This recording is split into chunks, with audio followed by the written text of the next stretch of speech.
Hello, hello, hello. Welcome to Wellness by Design. Today, I'm Jane Hogan, the Wellness Engineer, and I'm really thrilled to welcome our guest today, Joanna Klein. Welcome, Joanna. Thank you. Yeah, it's wonderful to be here. I'm excited to have you here because this topic is a little bit different and one that people may not be thinking of as being associated with health, but it totally is. It really totally is. So I'm going to read your bio so that everyone knows about you. So Joanna Klein is a writer, a speaker, and a life coach who has been honored and recognized as a distinguished leader in personal growth and development for more than 4 decades. 4 decades. Her programs have been offered by nonprofit organizations, colleges, and Fortune 500 companies. As the founder and CEO of Journey to Legacy, she has helped hundreds of women experience transformation and breakthroughs during online workshops and classes. Her acclaimed course of the same name, she guides women on a journey to discover their true worth by writing their life stories and thereby creating a legacy. And when not in front of audiences, Joanna can be found hiking with friends, and she just completed her first wilderness backpacking trip at the age of 68. I mean, first of all, can't believe that she's 68. Look at her. And secondly, what an amazing trip to do. She's also into yoga, strength training, or geeking out on the latest technology. I think we've got a lot in common. Joanna, so happy to have you here. So you help women write stories about their life, and we are our story, right? And this is making me think a little bit about. I was watching The Holiday last week, the movie The Holiday, and Mhm. Kate Winslet's character Iris says, "We're supposed to be the leading lady of our own life." And it's really true. Okay. And this is what you help people bring out of the story because they are the leading lady or the leading man of their own life. So let's hear a little bit about what got you into this work 40 years ago. Well, it's actually the life story writing work is something that I got into more like around, let's say, 5 years ago or 6 years ago. Okay. So, well, okay, I'll give you a little bit about what was going on at that time. So I was 62, 6 years ago, and I was going through my third divorce. My mother had passed away the year before. My daughter and I, my only child, we were estranged at that Oh time. my goodness. I I didn't have any source of income, and I was applying for I'd left a job as a college dean to support my husband's business like 15 years before. And so all of a sudden I found myself without any kind of career. And I was applying for positions, and was used to getting jobs that I applied for. And I wasn't getting hired. I was getting rejected. So I'm looking at my life and going, the best years are behind me. I'm seeing my soon to be ex husband's picture on Facebook with his new, much younger girlfriend. And I'm, for the first time, not looking forward to anything that's going on in my life. I don't know what to look forward to. Mm. So I just felt like I had loser printed all over A my lot of forehead. heartbreak. A lot of heartbreak. And so I was very much in that victim mode, not seeing myself as a hero of my story in any way, shape, or form. And I was angry at the world. I was angry at everybody and just feeling very alone. And I was meditating one day and looked next to me, and there was a book that I honestly have no idea how that book got there. I can't remember whether I bought it. I can't remember whether someone gave it to me, but I'd never picked it up before, but something told me to pick it up. It's some way the universe works, right? And Mhm. it was by Pima Chodron, and called When Things Fall Apart. And I opened it up, and my eyes went to the words, "Your life is a good teacher and a good friend." And something Oh. something inside of me was like, I meant to read this. And it was at the same time that I got this message in my head that I'm tired of looking at my life this way. I'm tired of this poor me attitude, and I want to make a difference. I want to change my attitude.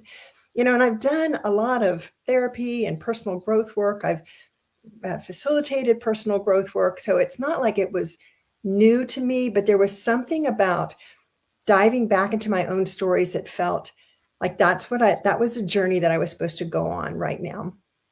Mhm. I think about Cheryl Strayed in the book Wild, for those of you who are Yes. familiar with it. And when she went through, her mother died, she went through divorce. Her siblings were estranged, and she ended up going on the Pacific Rim Trail and doing that physical journey. Well, this was my version of the Pacific Rim Trail and diving into my stories. And what I started seeing when I did that was some patterns. And first of all, clearly I was the common denominator in all my 3 divorces, right? In that equation. And so it caused me to start looking at my life. And I had the tools to ask those deeper questions, to start looking at my life as like, what's my responsibility in all of this? And how do I flip from seeing myself as a victim to seeing where the blessings and the lessons are? And so from that, just that decision and starting to write and starting to look at my stories, there was a lot of venting that happened at first, but when I started asking myself the deeper questions, then I started seeing how much responsibility I had in my life, how even the hard times had been blessings, and there had been things that I could learn, and that I had a choice as to whether or not I wanted to continue to repeat some of these patterns or to choose to do some things differently. Oh my goodness. Such a beautiful journey that you went on there. The words that you mentioned by Pima Chodron, that got to me too. And I think like though when we hear words or read words like that really like hit us, I think it's because they're truth, right? It's true. Right. And so somewhere deep down, we know that is the truth, that we aren't the victim, that all these things are happening for our growth and development. And we can choose to grow and develop, or we cannot, and they kind of get repeated, right? So what were Exactly. the questions? Because when you start to really examine things like this, it's easy to fall into that self-pity trap. But you asked yourself empowering questions Mhm. that helped you see. I'm imagining like your part and your role and how Mhm. you could do things differently. So, what Mhm. kind of questions did you ask yourself, Joanna? Well, I asked myself things like, well, what's the pattern here? Why is it significant? Here I've gotten divorced 3 times. What were my expectations going into the Mhm. marriage? What was my part in the marriage falling apart? Or what was my part even in making the choices that I made? And starting to see the patterns that came up for me were a couple of things: that I was looking for someone else to complete me. I was looking for someone else to be the responsible for my happiness. I was not really trusting my own ability to create a life for myself. I had it in my head growing up, and I went to college to find a husband. I mean, I grew up with that message, and I took it on. And so even though I had a series of very successful careers, I would give them up for my husband because I wanted to support. I thought my role was to support him. And so it was seeing that and asking myself really what was true for me, and getting to that point of the raw truth of being willing to take responsibility for my own part again. That I started to see that I loved things like I loved entrepreneurship, and that I never saw myself as being capable of being an entrepreneur. And it was at that point that I started to see what I could do, hey, I want to do something. I still have this in me. I still have this drive. I don't have to I don't have to look for a husband to find this, to fulfill this need. I can fulfill it for myself. And it was at that point that I decided to start my own business. So it was through this process that I got the courage and the realization that I'm looking outside of myself for something that I want and I am capable of. And what is it that's keeping me from wanting to get to it? Love it. Yeah. And those expectations, they come from a society thing, really. We're sort of, we grew up with that Disney World fairy tale stuff, right? That, Right. we're going to be swept off our feet and looked after and happily ever after and all those things. Right. So do you feel like, do people, like girls and boys growing up, is part of this messaging that they're getting through our society norms creating this expectation that we think other people are going to make us happy? Do you think that's part of it?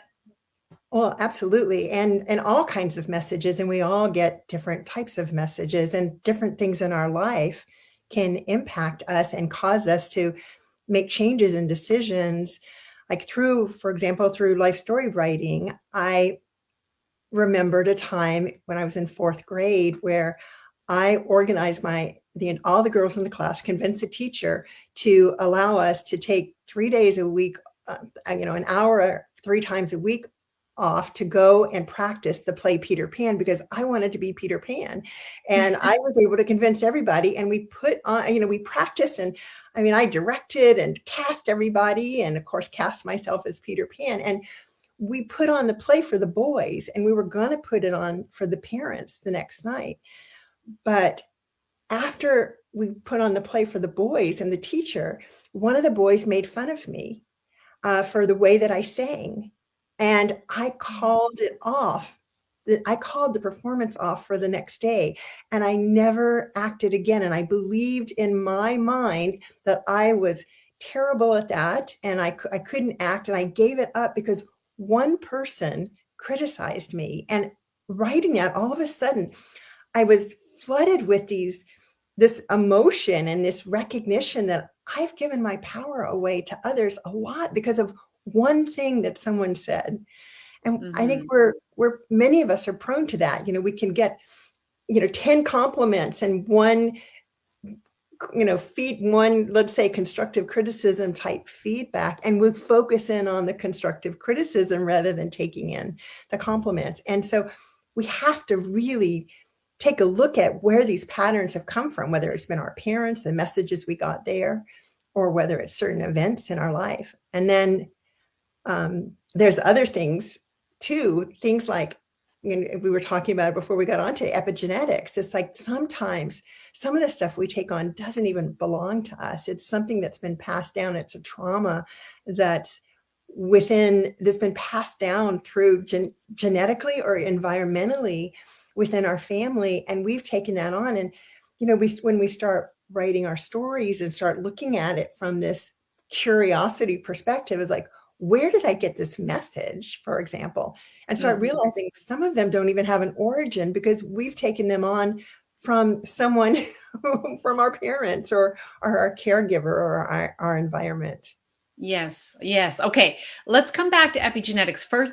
Before we get there, let's talk about what this life story writing, it's a process that you teach and you guide people through. So let's hear a little bit about that process. Sure. So it's different from memoir.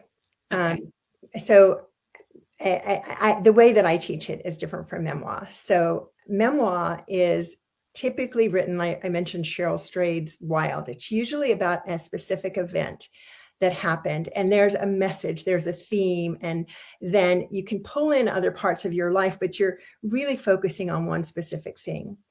With life story writing, it's more of a collection of our stories, and there's no specific pattern. We don't start from birth to now, but we really follow our intuition.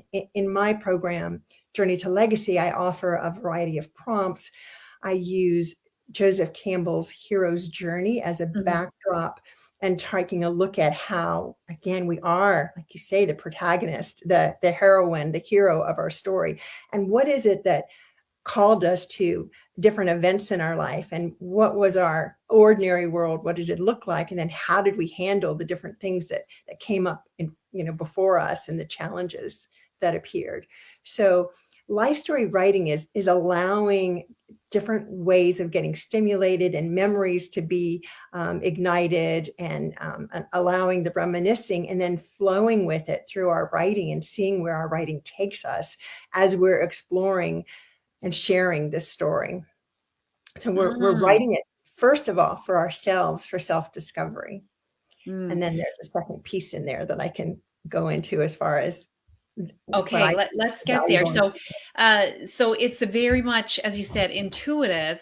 And so it's not like, well, I was born in, it doesn't start like that. It's like whatever bubbles up is what you write down. And you use some of the prompts that you've got to help give people some guidance. Because of course, people, if you just say write down stuff, they won't do it. No, So that's not going to work, right? yeah, Yeah. so the prompts would be awesome for guidance. So let's go into the second half then that you talked about. So, and there's another piece in terms of guidance. Like, Oh, okay. Yep. I think that a community, doing it in community is a really helpful experience in doing something Mm. like this, because many of us are afraid to be seen, and many of us are carrying a lot of shame or guilt or anger or resentment around our stories, and so we're hiding some of that stuff. So this process of doing it in community where it feels very safe, like in my program, we only have 12 women at a time, where it's safe and an opportunity to start sharing. And then there's the opportunity too for one-on-one sessions, where in those private sessions where we can dive a little bit deeper into the story and start finding some of the underlying message that sometimes it's hard for us to see on our own, or we know it's there and can't quite get there, can't quite figure out what that is. For example, one of my clients grew up in South Africa during the time of apartheid, and she was writing that story, and she couldn't connect with what it was. She knew there was something that was bothering her, but she couldn't quite get what it was. And through that process of our session, of really dissecting what was going on, she recognized that she was feeling a lot of guilt about the fact that she grew up with this, and accepted it as something that was a given in her, that this was a norm. In other words, she didn't question it as a young child. And so she was able to forgive herself, because she was carrying, it's like we carry this weight when we have this inside of us. So it affects us, physically, and it comes out in all kinds of ways. And so understanding that, and she was able to forgive herself, she was able to acknowledge how happy she is that things are different in South Africa now. But that was a weight that was on her that she couldn't quite get in touch with. So Mm. um, that's part of that process when you're really getting the full benefit of life story writing. It's Mhm. allowing yourself not just to write it, but then to get the reflection through group and one-on-one sessions, if that's something that works for Mm. you. Yeah, having the group and then having someone like you, a life coach, shine the light on things, because we really cannot see. There's an expression I really love. We can't see the picture when we're in the frame, right? we It's great. we just can't. We're looking out, not looking on, and Mhm. so that process is really beautiful. Mhm. So you brought up something there that's really important, and it's something I talk about a lot. How these past experiences we have, the things that have happened in our lives, but not just the things, but the feelings we've had about it that we hang on to, manifest out as very often physical pain or illness. And have you seen that pattern in your work as well?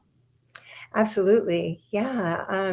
Where I think one of the biggest things that people say when they've gone through the course is how they've really found their self-worth and how their lives Mm. have had a meaning. And so there's this sense of freedom that comes with it. We had our final session yesterday with my current group, and some of the women are talking about like how they're just like really ready to start showing up in the world, and not going to play small anymore, because they saw that pattern. And so there's this lightness that can come with it. One of the women in my group had an illness that she realized how much it had held her back.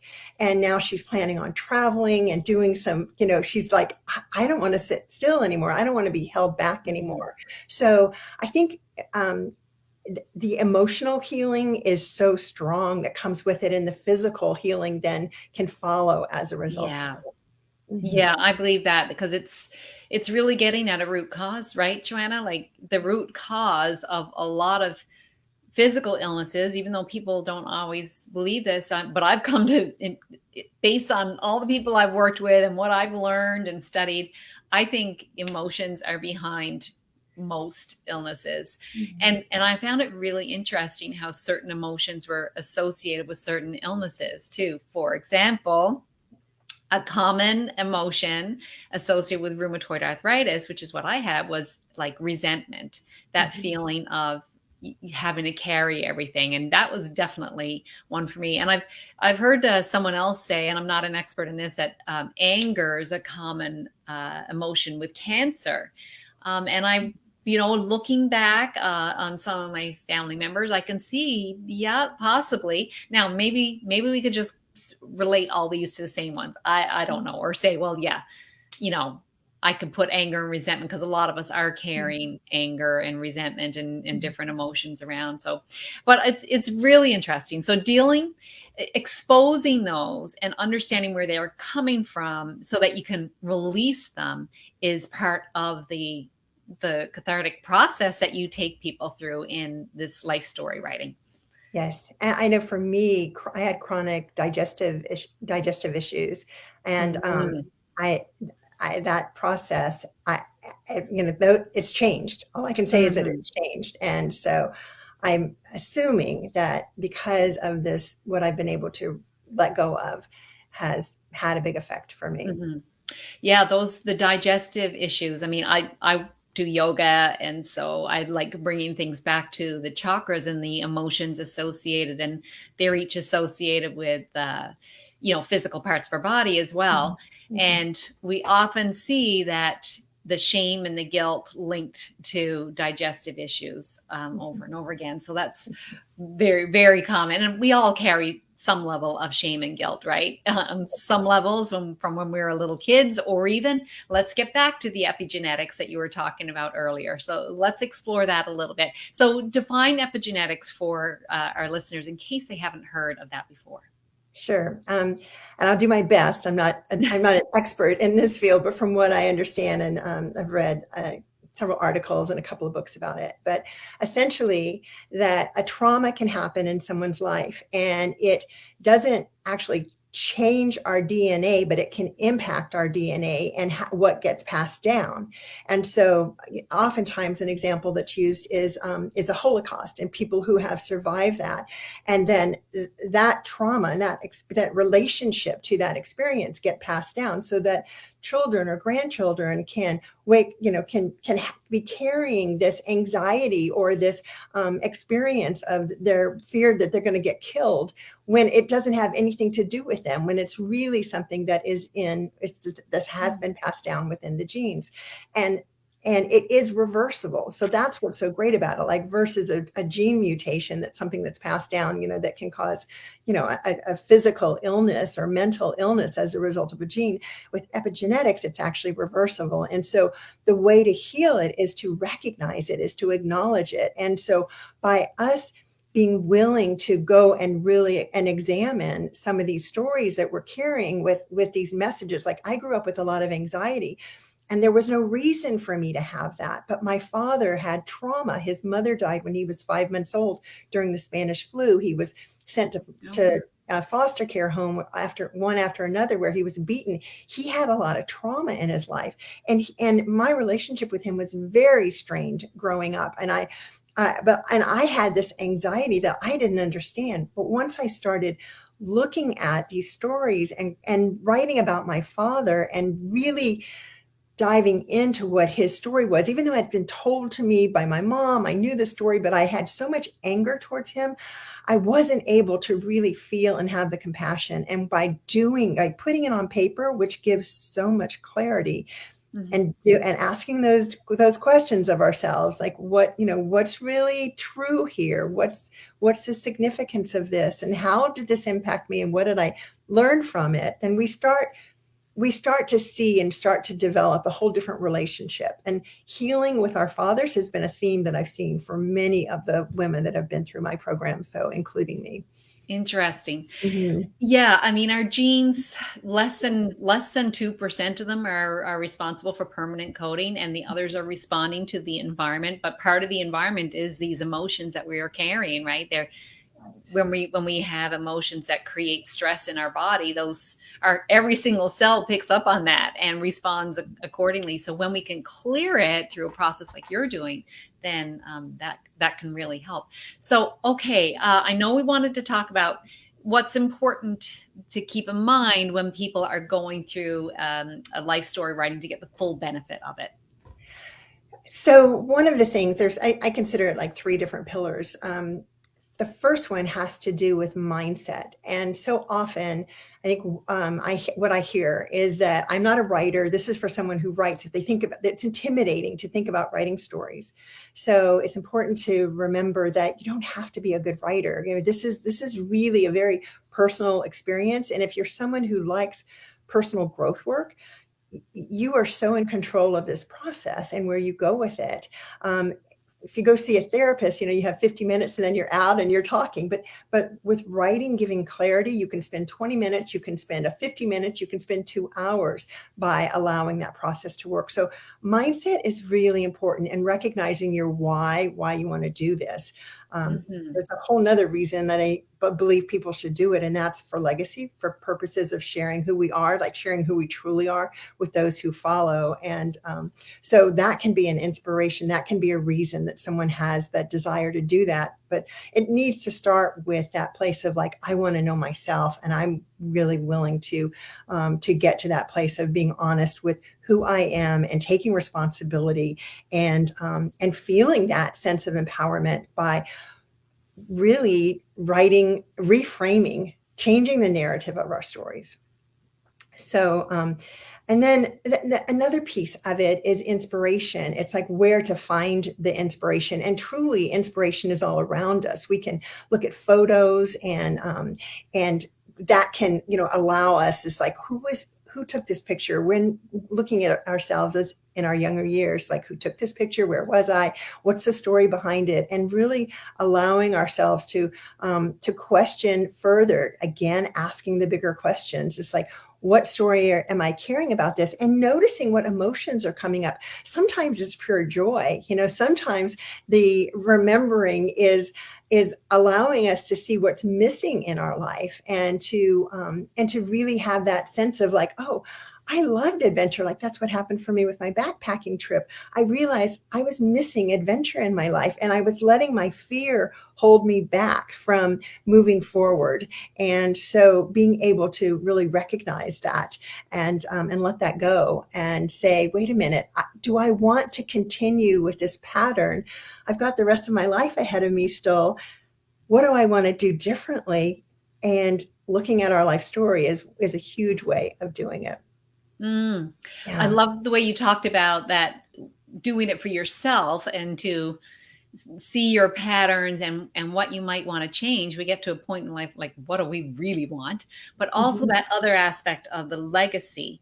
Mhm. Does everyone feel like they want it to be something that other people would read, or do a lot of people feel like it's just something they want to keep for themselves?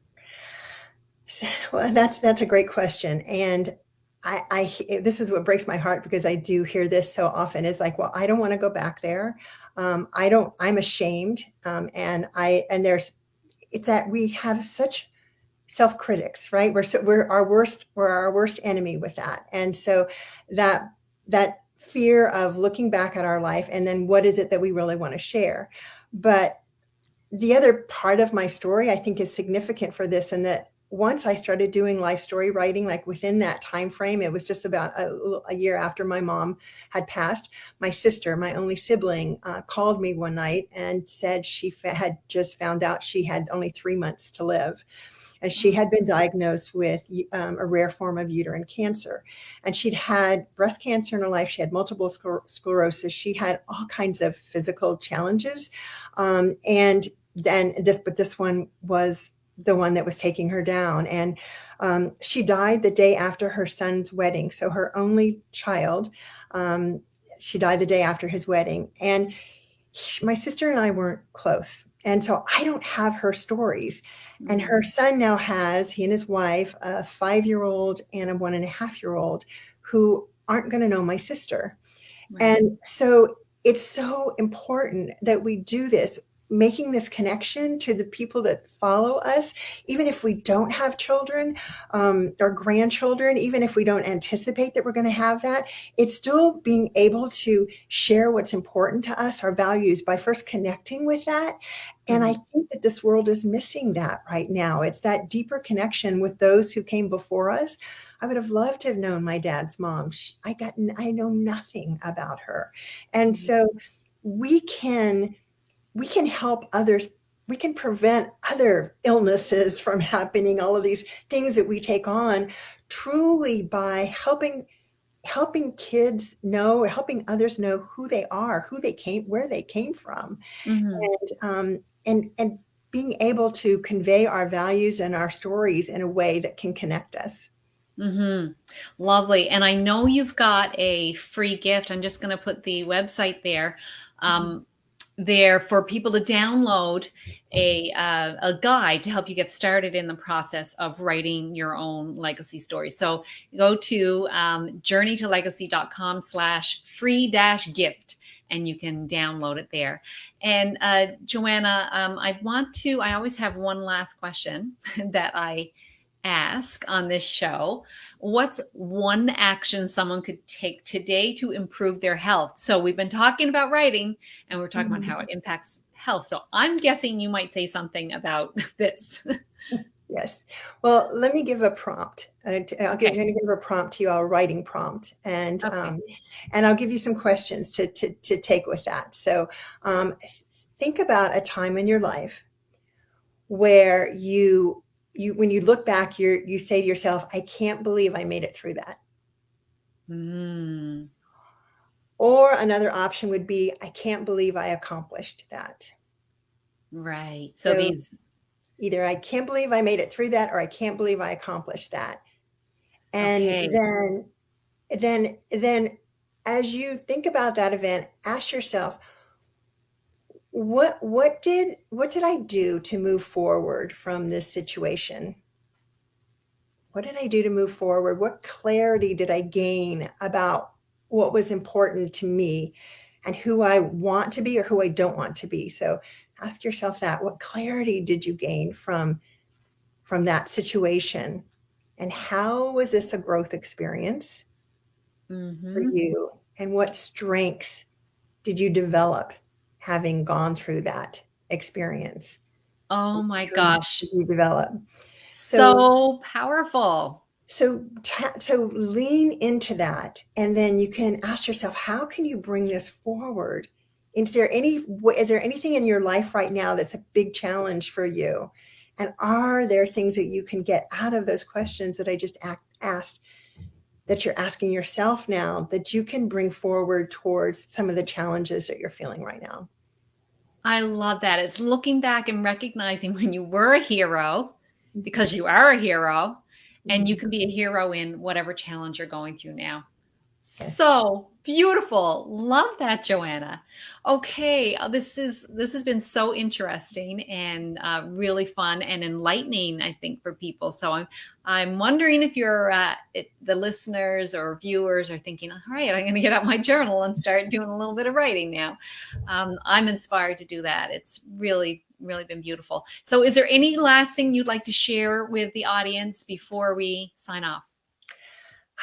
Just to think of your life as yourself as a library, and you have all of these books inside of you. Each of your stories is a different book, right? And you've got adventure and romance and horror and and just incredible, incredible stories all within you. And the thing about them is that many of them need to be rewritten, and not from the perspective of grammar or from, changing the facts, but changing the narrative that we've given to that story. And if we're willing to go there and start looking at a new way of looking at some of our stories, it's going to be an incredibly uplifting and healing and empowering process. And I Mm. truly believe that you'll feel the physical impact of it as well. Thank you so much, Joanna. This has been an absolute pleasure. And thank you for listening and watching. And get out that journal and download Joanna's gift and get started on your own hero story. All right. Thank you very much, everyone. Bye. Bye. Thank you.